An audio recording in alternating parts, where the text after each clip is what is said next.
Hello friends. तो भाई स्वागत है आपका एक नई वीडियो में। और इस वीडियो में हम top 50 concept for SSC CGL के लिए करेंगे और ये सभी एग्ज़ाम के लिए इम्पोर्टेंट रहेगा। और सबसे पहली बात बता दूं भाई, ये जो कंसेप्ट हैं आपके लिए बहुत इंपॉर्टेंट रहने वाले हैं। और जो भी बच्चा किसी भी एग्ज़ाम की तैयारी कर रहा है एसएससी से रिलेटेड, तो वो इन कंसेप्ट को ज़रूर करें भाई, ठीक है। बाकी ज़्यादा आपको मैं कुछ नहीं कहूँगा, आप स्टार्ट करें भाई। सबसे पहला, अगर किसी संख्या को यदि हम 100 से भाग दिया जाता है तो वही शेष बचेगा जो उस संख्या के अंतिम दो अंक है। सबसे पहले बात, यदि हमारे क्वेश्चन में ये आ जाए कि भाई अंतिम दो अंक निकालो, तो उसका जो मेथड होता है वो होता है 100 से भाग देना। मतलब कि यदि एक अंक निकालने के लिए, इकाई का अंक निकालने के लिए 10 से भाग देते हैं और दो अंक निकालने के लिए लास्ट स्टेज में 2 से भाग देते हैं, ठीक है। आपको क्वेश्चन आते होंगे लेकिन मैं आपको सिर्फ कंसेप्ट रिवाइज करवा रहा हूँ, ठीक है। नंबर सेकंड, ए की एन माइनस बी की एन। ए की जो एन है यदि सम है, जैसे ए स्क्र माइनस बी स्क्र, तो ये किससे भाग होगी? ए माइनस बी और ए प्लस बी से, ठीक है। अगला है ए की एन माइनस बी की एन। यदि एन एक ओड संख्या है, एन ओड है, जैसे ए की क्यूब माइनस बी की क्यूब, ये किस से भाग होगी? ए माइनस बी से भाग होगी। इसका फॉर्मूला है A minus B square A B plus B square. Number 4, A की एन प्लस बी की एन। यदि एन एक ओड संख्या है, एन जैसे ओड संख्या है, तो जैसे ये प्लस वाला कोई सूत्र नहीं होता, ये सूत्र है ए प्लस बी, सिर्फ ये ए प्लस बी से भाग होगा। A plus B A square minus A B plus B square, ठीक है। आगे नंबर 5वां कंसेप्ट है ए की एक्स गुणा बी की वाई गुणा सी की जेड। यदि ए बी सी जो है वो अभाज्य संख्याएं हैं, तो अभाज्य गुणनखंडों की संख्या यदि आपको निकालने के लिए दी जाए तो ये हमेशा याद रखो, इसमें x plus y plus z कहते हैं। यदि ए बी सी क्या है? प्राइम नंबर अभाज्य संख्याएं हैं, तो इसमें जो अभाज्य गुणनखंडों की संख्या जो होगी वो x plus y plus z होगी, ठीक है। नंबर 6, रूट में ए और ये मल्टीप्लाई चल रहे हैं और फिनिट तक चल रहे हैं, तो इसमें आंसर ए होगा। लेकिन यदि ये एन संख्या तक दी जाए तो हमें क्या करना है? ए लेंगे 2 की एन, जितने भी यहाँ तक, जैसे 6 तक गया तो 2 की 6 माइनस 1 बाई 2 की 6, ठीक है। इसमें क्या होगा? ए इंटू 2 की एन माइनस 1 बाई 2 की एन। ये सबसे इंपॉर्टेंट फॉर्मूले हैं भाई। जैसे एक्स प्लस 1 बाई एक्स यदि ए है, then x square plus 1 by x square क्या होता है? A square minus 2, a square minus 2। यदि एक्स माइनस 1 बाई एक्स यदि ए है, माइनस से प्लस पूछा है तो हमेशा याद रखो प्लस वाला आ जाएगा, ए स्क्र प्लस 2। जैसे प्लस से प्लस पूछा है तो माइनस आ जाएगा, माइनस से प्लस पूछा है तो प्लस आएगा। अगले है नंबर 10, यदि एक्स प्लस 1 बाई एक्स यदि 1 है या x square minus x plus 1 बराबर 0 है, तो हमेशा याद रखो एक्स क्यूब प्लस 1 0 होगा और एक्स क्यूब जो है वो माइनस 1 के बराबर होगा। ये आपको याद रखना है। एक्स प्लस 1 बाई एक्स यदि 1 है तो एक्स क्यूब क्या होगा? माइनस 1। आगे है, यदि एक्स प्लस 1 बाई एक्स यदि माइनस 1 है तो इस तरफ जाएगा प्लस हो जाएगा, एक्स प्लस 1 0 हो जाएगा, तो एक्स क्यूब माइनस 1 जो 0 और एक्स क्यूब बराबर है 1 हो जाएगा। मतलब कि यदि ये प्लस वाला है तो एक्स क्यूब होगा माइनस और माइनस वाला तो होगा प्लस। आगे है, जैसे x प्लस 1 बाई एक्स यदि a है, then x cube plus 1 by x cube क्या होगा? A cube minus 3a। हमेशा याद रखो प्लस से प्लस जा रहे तो हमेशा माइनस वाला आएगा, ठीक है। x प्लस 1 बाई एक्स यदि a है, then x cube plus 1 by x cube क्या होगा? A cube minus 3a। इसमें क्या है? यदि 3 दिया हुआ a की जगह तो 18 आ जाएगा, 4 की जगह 52, 5 की जगह 110, 6 के 198 और 10 के 970। ये सिर्फ मैंने सीधे इनके क्यों लिख दिए हैं, जो कि ये आपके एग्ज़ाम में हर बार आते हैं और आते भी हैं और आएंगे भी। और इन चीज़ों को यदि आप वर्बली नहीं करोगे, मतलब कि इनमें भी आप कंसेप्ट लगा के सूत्र लगा के करोगे, तो आपका पेपर एग्जाम नहीं निकलने वाला। ये चीज़ आपको याद होनी चाहिए।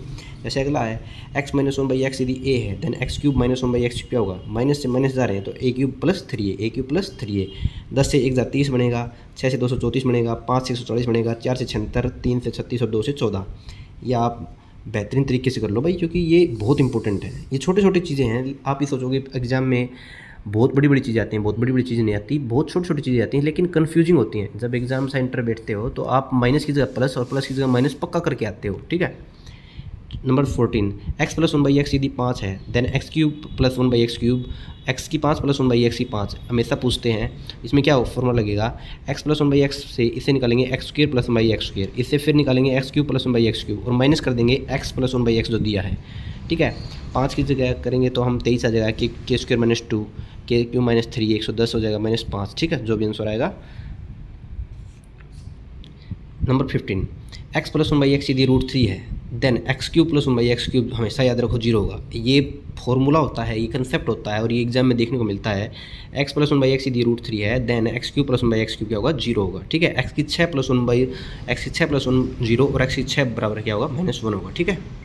देखो भाई, मैं ये जल्दी जल्दी करवा रहा हूँ, इसका मतलब ये नहीं है कि ये चीज़ें बहुत फास्ट हो रही हैं भाई। बात ये है कि आपने ये कंसेप्ट जो है आपने पहले किए होंगे, ठीक है, तो आपको इन चीज़ों की नॉलेज होगी, तब ये चीज़ें हैं ना फास्ट रिवीजन के लिए तौर पे काम आती है। अब आपके एग्जाम चल रहे हैं तो आपके लिए रिवीजन क्लास है ये, ठीक है।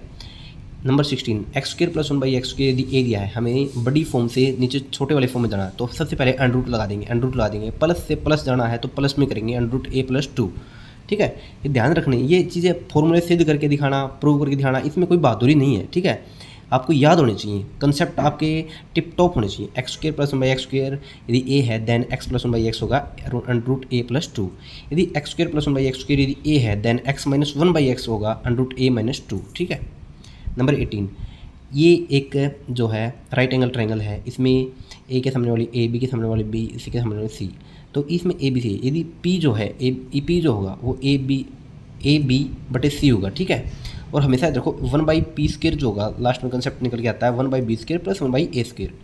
1/p क्या होगा, 1/p 1/b² + 1/a²। ये भी बहुत इंपॉर्टेंट फार्मूला भाई। यदि ए बी सी में ए और बी डी और जो सी ई है वो 90 डिग्री पे काट रही हैं और मीडियन है, 90 डिग्री पे काट रही है और मीडियन है, हमेशा याद रखो जो बी सी होगा, ये बी सी पूछता है, बी सी क्या होगा, A B square plus A C square, A B square plus A C square, A B square plus A C square, under root है A B square plus A C square by 5, ठीक है। ये जो हमारी B C हो जाएगा, ये right angle triangle में यदि ए डी जो है परपेंडिकुलर है बी सी के, तो हमेशा याद रखो ए सी जो होता है, ए सी ये होगा पूरी b c multiply c d, छोटी और पूरी बड़ी, मतलब कि छोटी और ये पूरी बड़ी, छोटी और पूरी बड़ी। फिर ए बी का स्क्वायर होगा, ये होगा ये बी डी और पूरी बी सी, ये पूरी बी डी और पूरी बी सी। और ए डी का स्क्वायर जो होता है ये मैंने बताया सी डी और डी बी, सी डी और डी बी, ठीक है, छोटी छोटी। भाई बहुत इंपॉर्टेंट फार्मूले हैं, इन चीज़ों को आप इग्नोर नहीं कर सकते, ठीक है।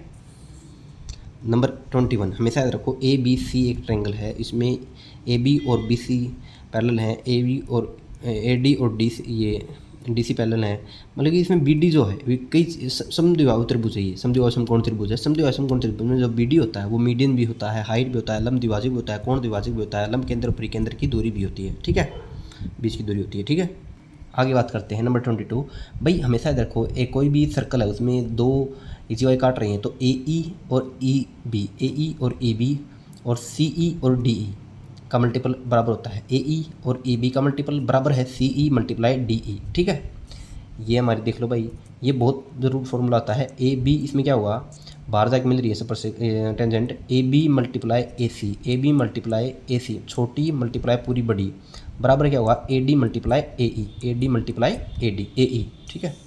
स्पर्श रेखा, भाई कोई भी एग्जाम ऐसा नहीं है एसएससी सीजीएल का जिसमें स्पर्श रेखा से क्वेश्चन ना आता हो।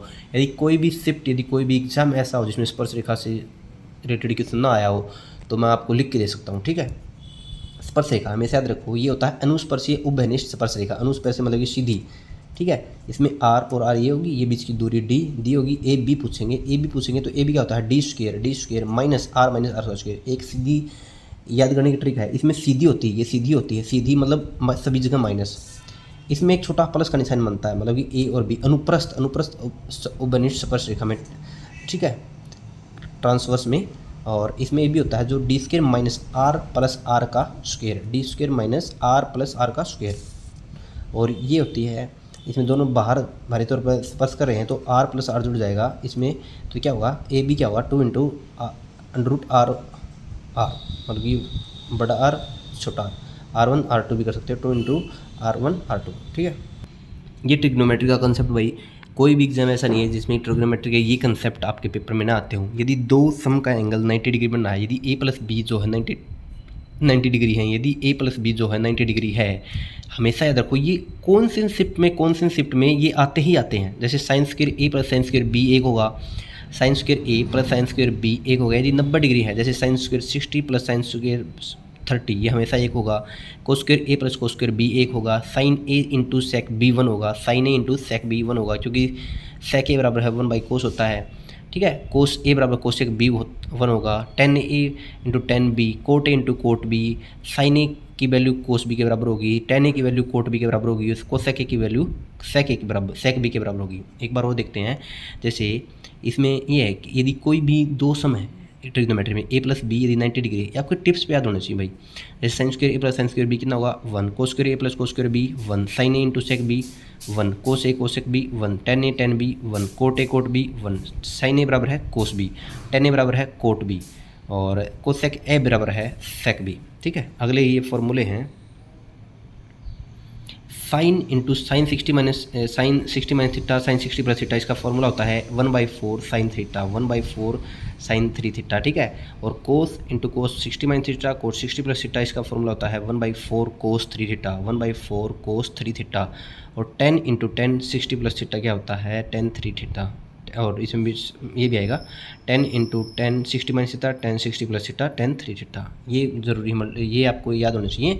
यदि दो कोणों का एंगल 90 डिग्री है तो sine square plus sine square b1 cos square plus cos square b1, sine A sec b1 cos A cos sec b1, tan A tan b1 cot A cot b1, sine A बराबर cos b, ten A बराबर coat b, कोस सेक ए बराबर सेक b। एक बार देखते हैं, यदि दो एंगलों का सम यदि 90 डिग्री है, ए प्लस बी यदि 90 डिग्री है, तब क्या कंसेप्ट लगते हैं sine square A plus sine square b1 cos square A plus cos square b1, sine A into sec b1 cos a into cos sec b1, tan a into tan b1, cot a into cot b क्या होगा 1, sine ए की value क्या होगी कोस B के बराबर होगी, ten ए की value क्या होगी कोट बी के बराबर होगी, कोसेक ए की वैल्यू सेक ए के बराबर होगी। ठीक है, ये कुछ फार्मूले हैं, हर एग्जाम में आते हैं, हर शिफ्ट में आते हैं। ये इन फार्मूलों को आप अवॉइड नहीं कर सकते, क्योंकि छोटे छोटे कंसेप्ट बनते हैं पेपर में, और इन छोटे छोटे कंसेप्ट से ही पेपर बनता है आपका। जैसे sec square theta minus tan square theta होता है 1, sec square theta minus tan square theta क्या होगा 1, सेक स्क्वायर थीटा की वैल्यू क्या आ जाएगी 1 plus tan square theta, sec square theta की वैल्यू हो जाएगी 1 प्लस टेन स्क्वायर थीटा, और टेन स्क्वायर थीटा की वैल्यू हो जाएगी सेक स्क्वायर थीटा माइनस 1।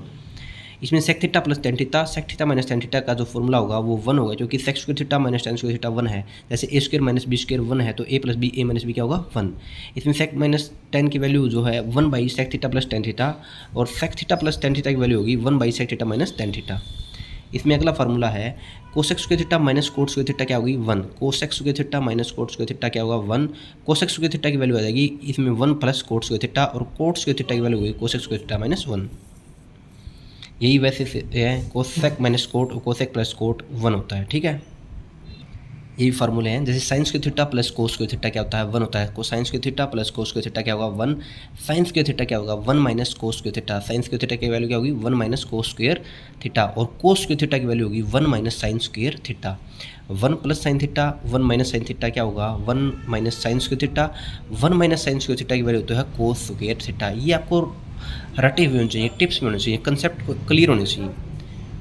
ठीक है, a x plus B Y बराबर है यदि एम है, a x plus B Y बराबर एम है, और b x variable y variable same रहेगा, ए यहाँ बी यहाँ आ जाएगा, माइनस का साइन हो जाएगा, A x plus B Y बराबर है एम है, B X minus A Y बराबर है एन है, तो A square plus B square into X square minus Y X square plus Y square क्या होगा M square plus N square हो जाएगा। ठीक है, आगे है जैसे A sine theta plus B cos theta यदि एम है, तो B sine theta minus A cos theta की वैल्यू होगी A square plus B square minus M square. ठीक है, एक बार भाई इनकी वैल्यू देख लो, sine 0 0, sine 31/2, sine 45 1/√2, sine 60 √3/2, sine 90 1, cos 0 1, इसके वापस उल्टे आ जाते हैं, कोस 30 √3/2, कोस 45 1/√2, कोस 60 1/2, और कोस 90 0, tan 0 0, tan 30 1/√3, 45 1 √3, और अनफिनिट 2 नहीं हाँ, cosec 0 undefined, cosec 32, cosec 45 √2, cosec 60 √2/√3, और cosec 90 1, sec 0 1, sec 30 2/√3, sec 45 √2, sec 62, sec 90 undefined, और cot 0 undefined, cot 30 √3, cot 45 1, cot 60 1/√3, और कोट 90 0। ये कुछ फॉर्मूले हैं। जैसे साइन थीटा की वैल्यू जो है p/h perpendicular by hypotenuse, cosec होता है h/p, और साइन कोसेक 1। आगे है जैसे कोस थीटा वो बेस बाई हाइपोटेन्यूज है, तो इसका सेक इसका उल्टा हुआ हाइपोटेन्यूज बाई बेस, और कोस सेक क्या होगा 1, tan theta perpendicular by base, cot इसका उल्टा base by perpendicular, tan cot 1, tan theta की वैल्यू हमेशा sine theta by cos theta भी होती है, कोट थीटा की value cos theta by sine theta भी होती है। तो भाई इस वीडियो में हम करेंगे दी एंड यहीं पे, और आई होप आपको अच्छी लगी होगी वीडियो। यदि अगली वीडियो आप चाहते हैं, नेक्स्ट वीडियो किस टॉपिक पे और किस तरह की वीडियो चाहते हैं, आप कमेंट कर सकते हो। और इंग्लिश की वीडियो अब आने वाली है, कंसेप्ट की वीडियो आने वाली है, ज़रूर देखना। और ये भी कंसेप्ट की वीडियो है। देखो भाई SSC CGL एग्ज़ाम चल रहे हैं, कोई भी जो है हम ऐसा ऑथेंटिकेट नहीं बता सकते कि कैसा एग्ज़ाम आ रहा है कैसा नहीं, लेकिन आपको कंसेप्ट पे आपको पूरा फोकस रखना होगा। यदि आपके कंसेप्ट क्लियर हैं तो आपको किसी की ज़रूरत नहीं है कि कोई आपका क्वेश्चन कैसा आ रहा है, कैसे क्वेश्चन नहीं आ रहे हैं। क्वेश्चन से कुछ नहीं होता, आपके यदि कंसेप्ट क्लियर हैं तो आप पेपर में आसानी से आप अच्छा कर पाओगे। और कंसेप्ट की बात ये होती है आपको याद होनी चाहिए, ठीक है, आपको याद ही होनी चाहिए। Thank you very much, like share subscribe, thank you.